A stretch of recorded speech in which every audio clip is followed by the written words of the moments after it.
And I'm a member of the Board of Trustees of the Unitarian Universalist Congregation of the Swananoa Valley.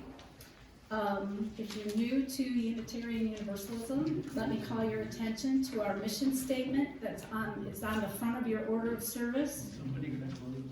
And our principles of Unitarian Universalism are printed inside the order of service. So you can take a look at those. Before I go any further, I want to make an announcement. Somebody, I guess it was Carolyn Chorkey, sent me this. She said, please contact Deb Evanchik to sign up to help mow leaves on our church grounds this Saturday. We have only one person signed up, and he really needs a lot of help. Deb, you want to, that's Deb, talk to her if you can help with the leaves. Okay, if you are new to Unitarian Universalism and would like to learn more, there's also a white card that's inside, usually Larry's got one there, inside the back of the pew or inside a hymnal. And if you could fill out one of those to let us know if you would like us to be in contact with you and how you would like us to be in contact with you. And then after the service, leave it with a member, or you can put it in the plate when the offertory is going on, either one of those.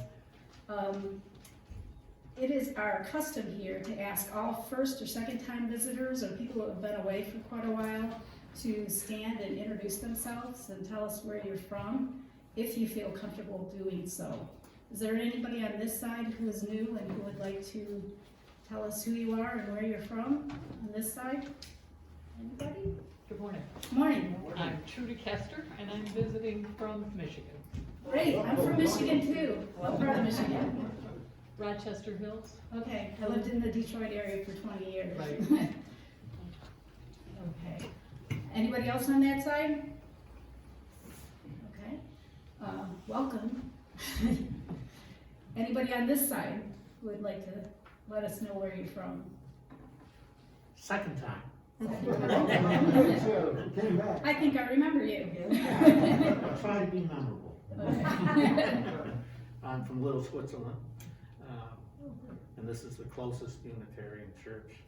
And I love the Unitarian idea, everything about it. All the people, everybody has a common thing that is just too cool to let go.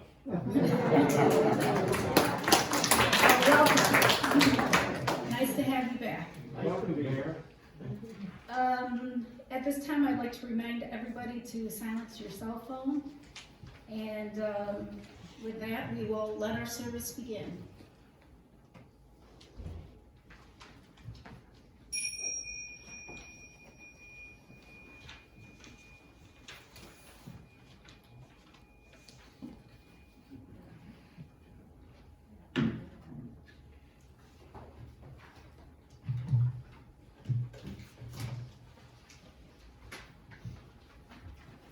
Good morning. Good morning. Hey y'all. So listen, you know, I mean, if you're here, then you know that you may be on camera and you're doing your best behavior. Because it's for eternity. Kevin is the director of our a documentary. He's in the back there. And is it not on? It's on. It's on? I'm on, okay. And Helene is, well, there she is. Helene's one of the producers, and so we're on our best behavior this morning. Okay, we're always on our best behavior. So, these words, the chalice of our being. Each morning we hold out our chalice of being to fill it up with grace and just life. The air we breathe, the food we eat, the companions that we love, beauty to behold, the art that we cherish. We fill our chalice with these things. We carry the chalice with us as we go, either meandering aimlessly or with destination in our eyes. Each morning, we hold out the chalice of our being to receive, to carry, and to give back. Please rise as you are willing and able, and join in singing hymn number 38 this morning, a beautiful fall morning. Hymn number 38, Morning Has Broken.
Please be seated.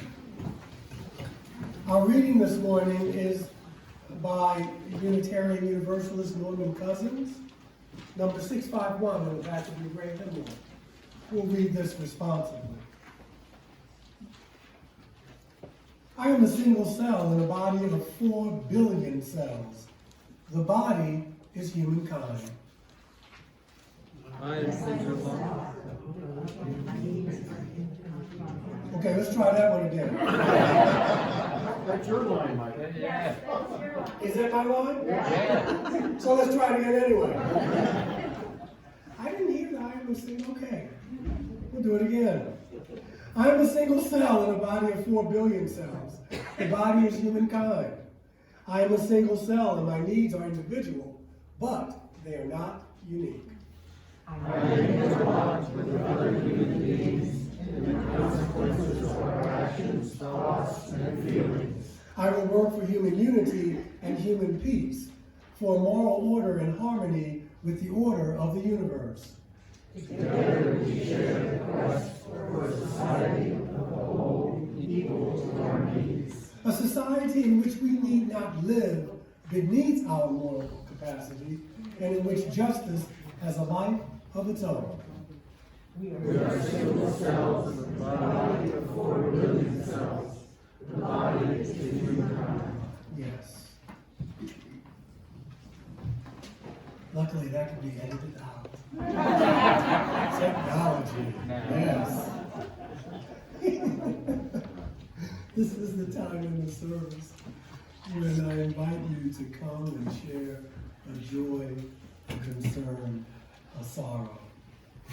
Diane will light the candle for you, or you can light your own.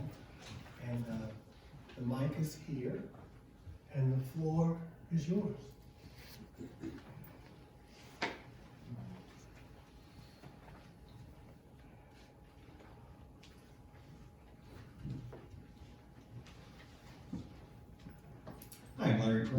And I have two joys and a concern today. My first joy is that we are wintertime again. I get to wear a suit to church. I love doing this. But of course, I never do it in the summer. My second joy is our auction. As you see from the thermometer out there, we're about halfway to our goal of we'd like to get 250 items auctioned off, and we're up somewhere around 1.25. So that's great. My concern, last Sunday, I cleverly drove into the ditch, leaving the parking lot, managed to back out, and Marty, who was in a car behind me, told me later, she said, you know, you hit the guy when you were backing out.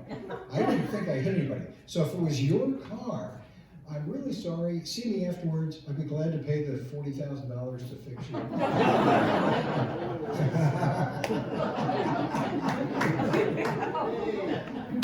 It was my car.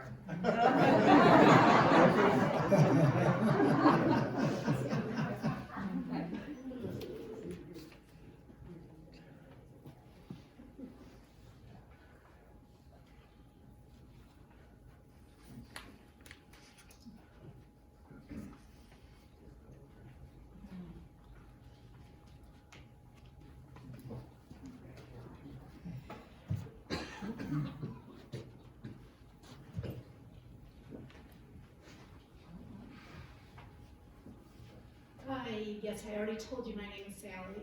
I have a joy today. I just received an email from my son containing his, the draft of a book he has written.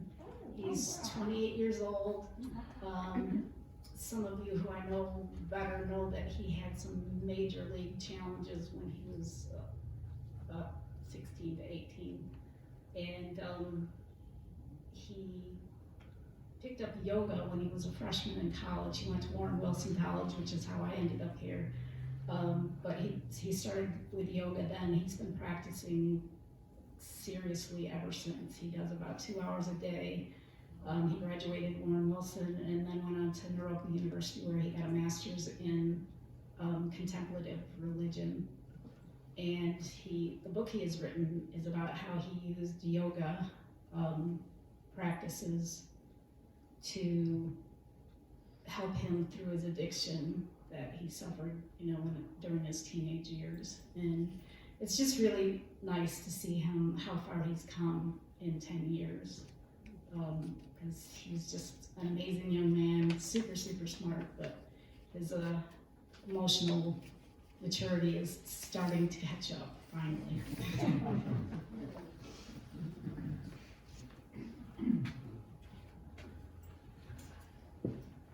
Hi, I'm still Larry Perlman. I forgot, I do have another joy. Our friend Andy Reid is out of the hospital, out of rehab. He's home. They've reduced him down to these little tiny oxygen tanks so he doesn't need to wheel it behind him. He's driving again, and so he's well on the road to recovery. And hopefully we'll see him here soon.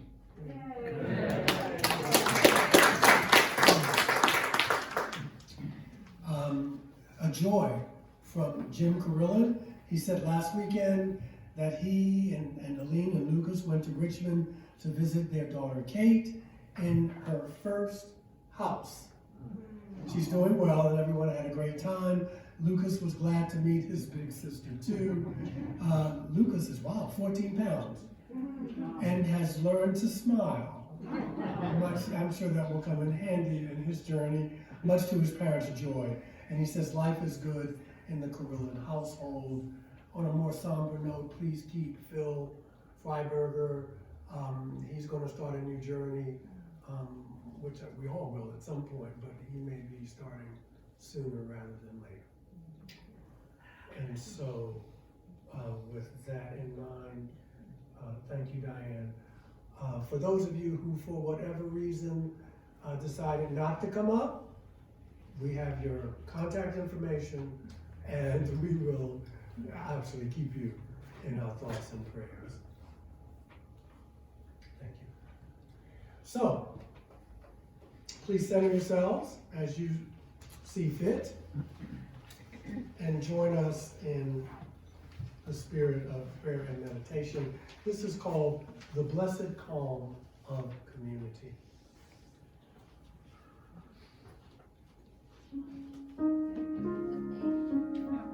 here in the hush of this time and place,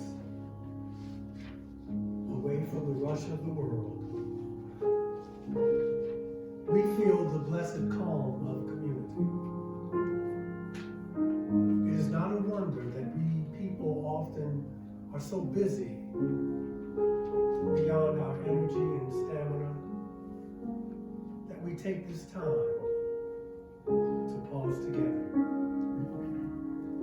Is it not a miracle that we hard workers, committed citizens, ardent participants in the history of our time, that we take this time to consider the lives that we lead? In the pleasure of being together, we are reminded that we are part of everything that transcends us. A beloved community of souls that was before we even were, in which we are fortunate to live, and which will live long after we are gone. Let us cherish this time together. Let us be reassured that we belong in this time and in this place. And let us enjoy the blessedness of this community.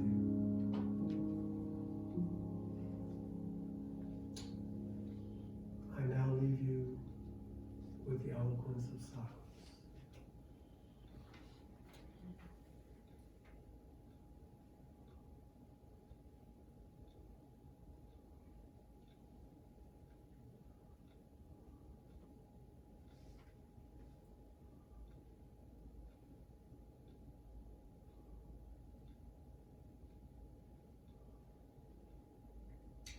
And so it is.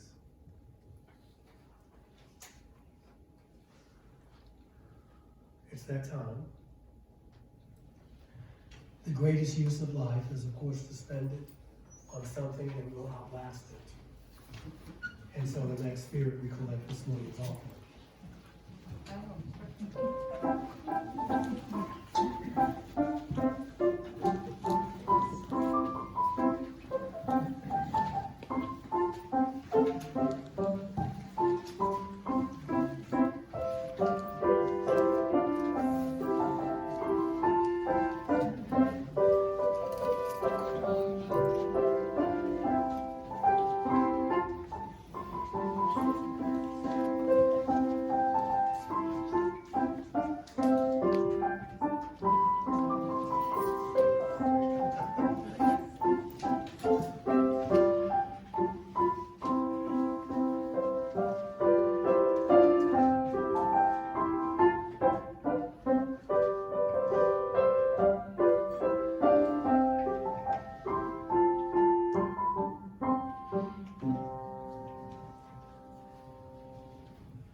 And thank you. All right. I want to use another biblical story to elucidate some of the things that are going on now, because for me, unless you can do that, you can lose your interest.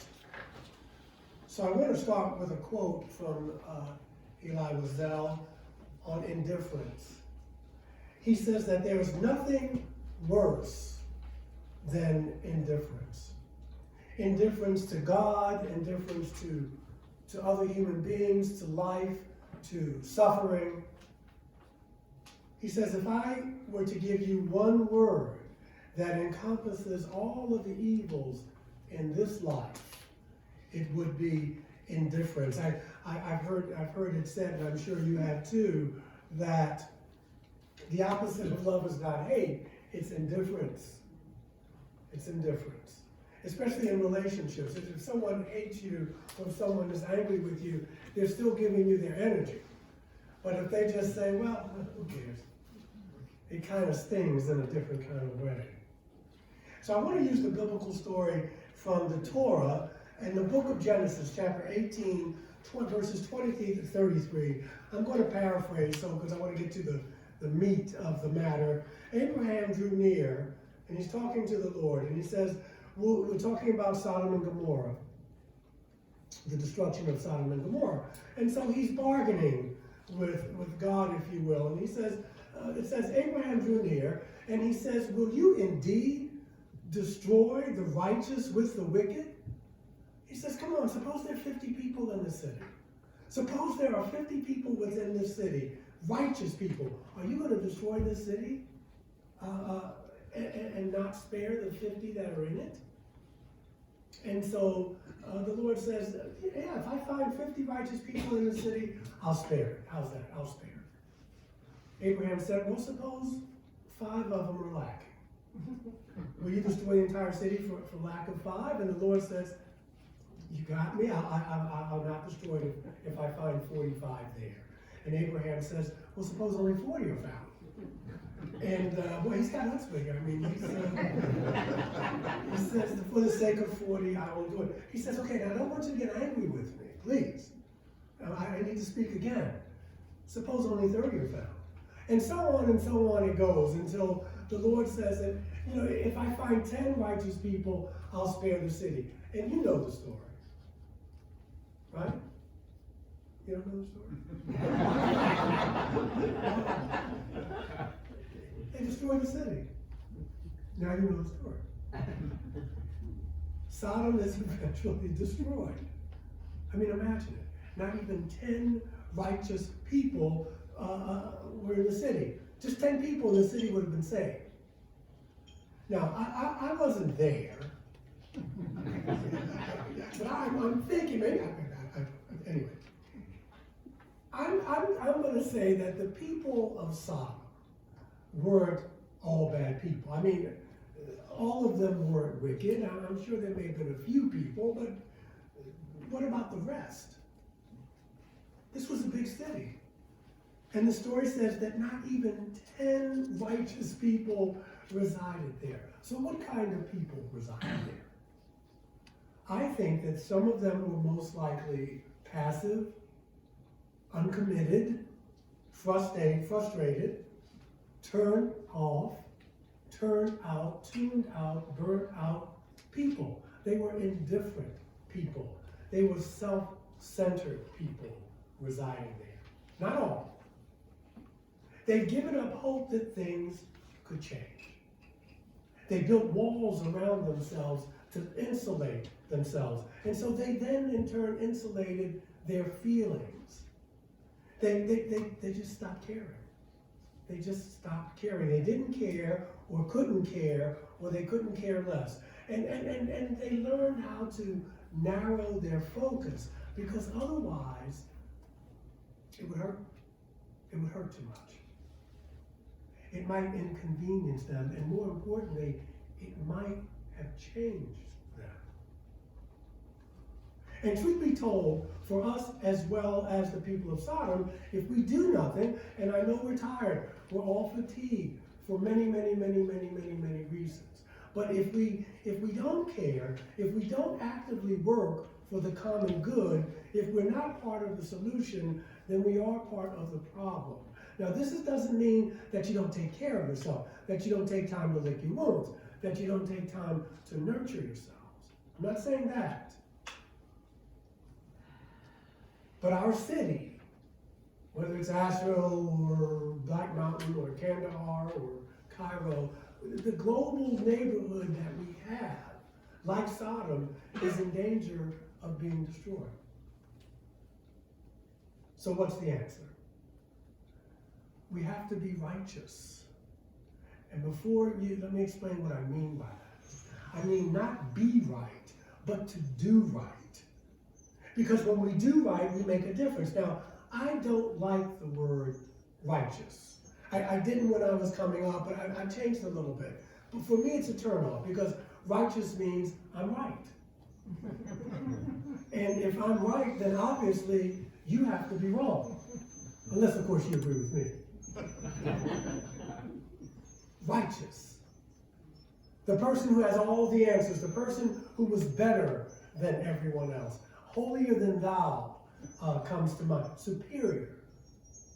I don't like the word righteous. But you see, once upon a time, the reason why I didn't like it is because I was equating righteous with being self-righteous. See, I'm not equating the two anymore. I used to. Now, there's a big difference. You see, Abraham and his people believed that they had been given a set of principles, a standard to live up to by their God. And they called this standard a law. Abraham was righteous because he tried to live by that law, to live according to his best, to be in harmony with his highest values, and to live in harmony with his God. This is what Abraham was attempting to do. Now today, we call that conscience.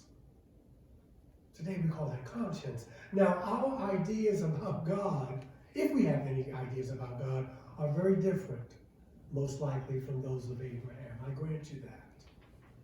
Our standard is based on our experience and what we know to be right and just, not only for ourselves, but for each other. Righteous, as I now define it, is trying to live up to our principles and values.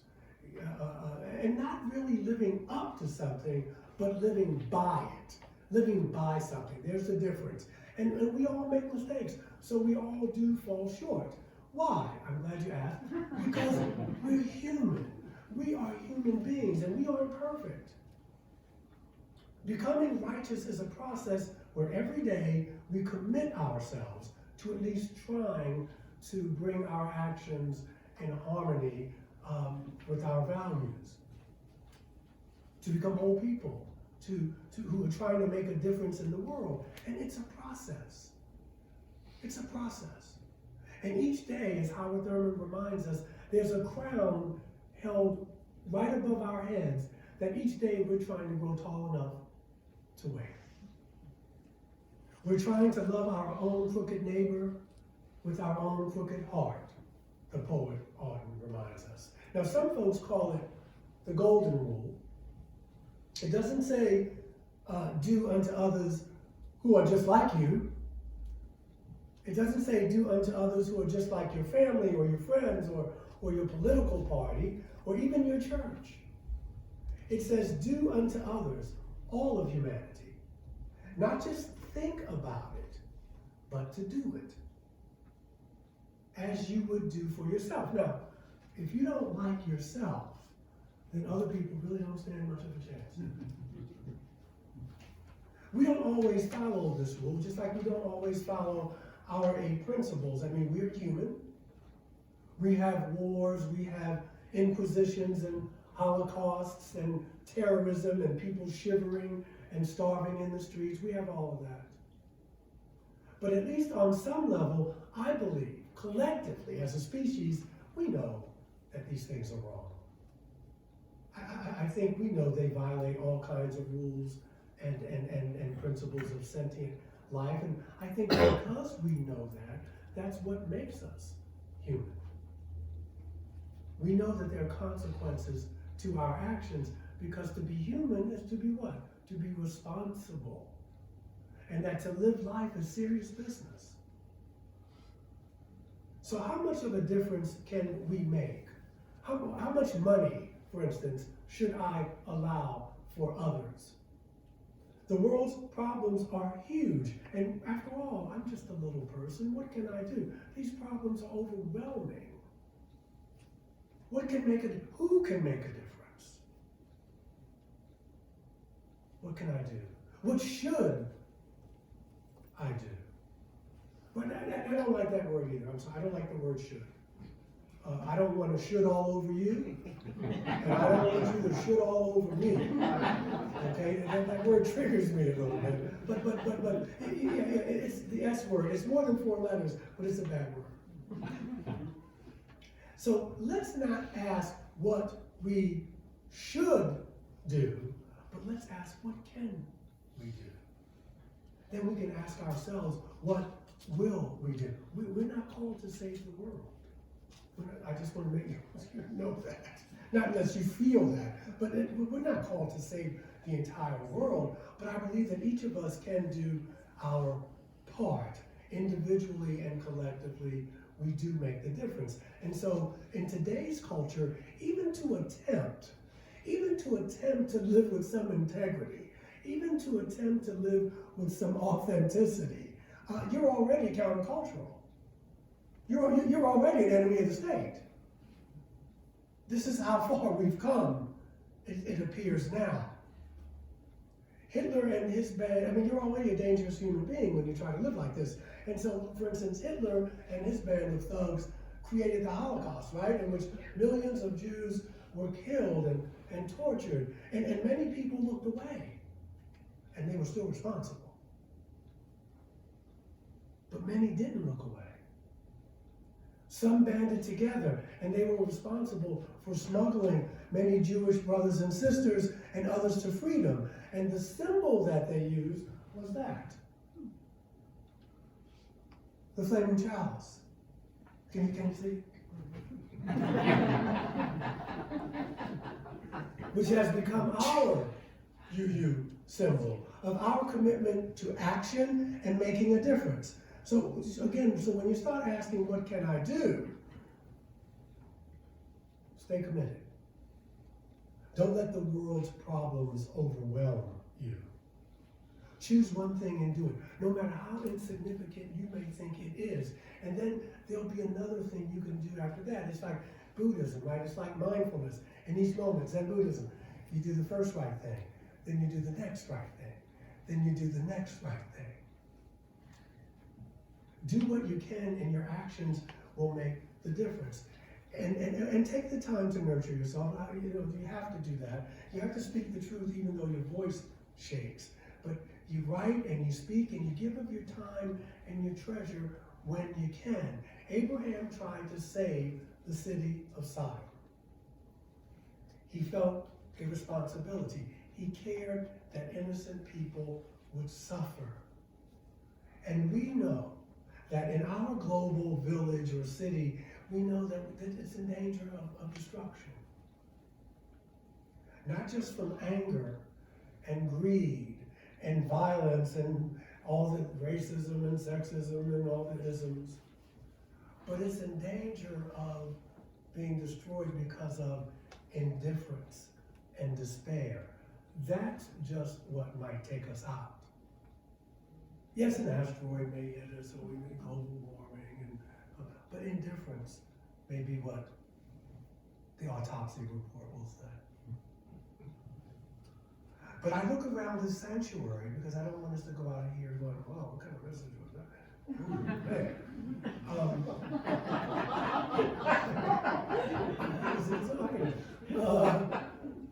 It's a downer. I want to bring it up and raise the frequency a little bit because I'm looking around the sanctuary now and I see people who are making a difference. So in some ways you may say, well, Michael, you're preaching to the choir, but not all the time because we get tired. We get tired of trying to live a decent way, an honest way, a way that honors the interdependent web. I'm looking at people who are making a difference. I see people here who teach our children. Now, we don't have them here now, but we will because the virus doesn't last forever.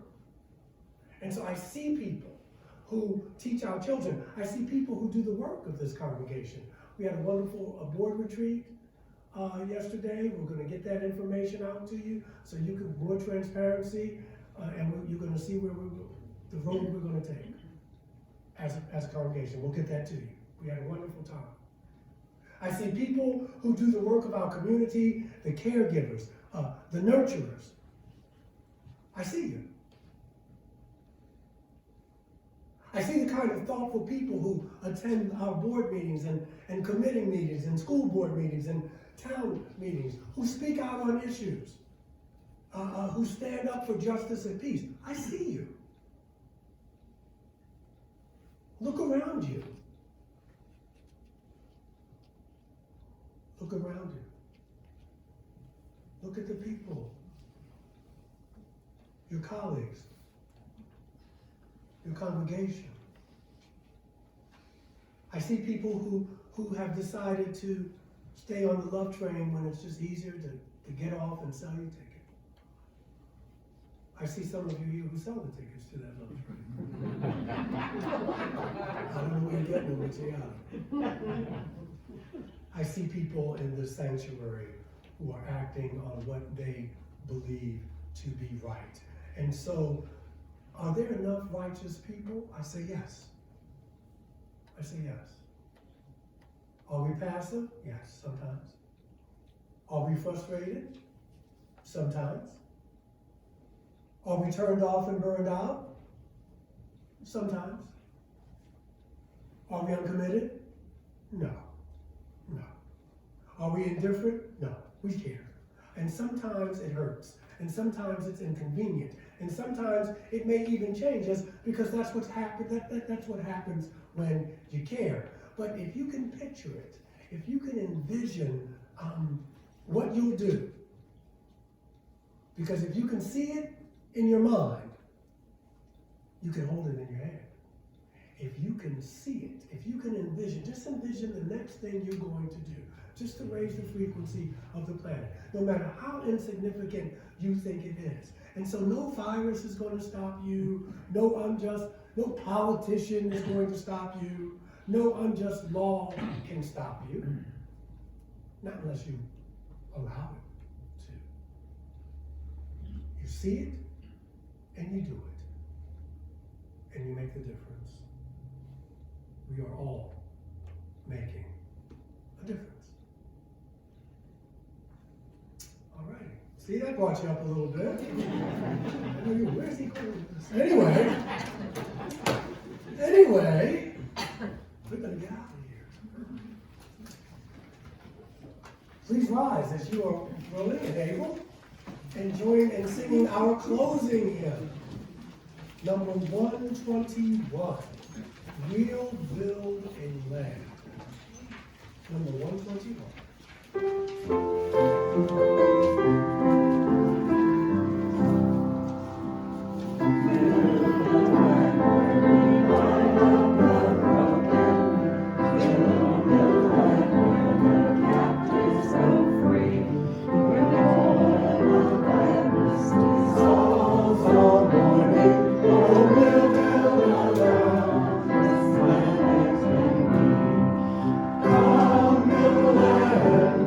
Praises resound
from sea.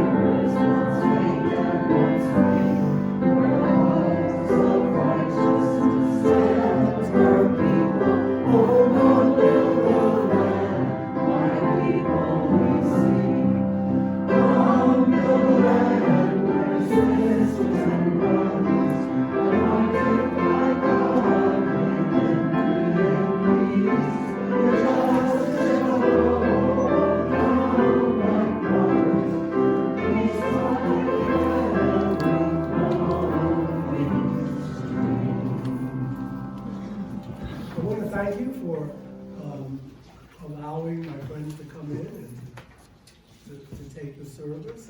I'm really grateful for that. I want you to give Linda some love.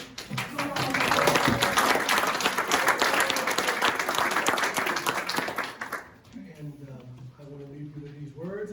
May the love which overcomes all differences, which heals all wounds, which puts to flight all of our fears, which reconciles all who are separated, may that love be in us and among us, now and always. Have a wonderful fall afternoon. Thanks.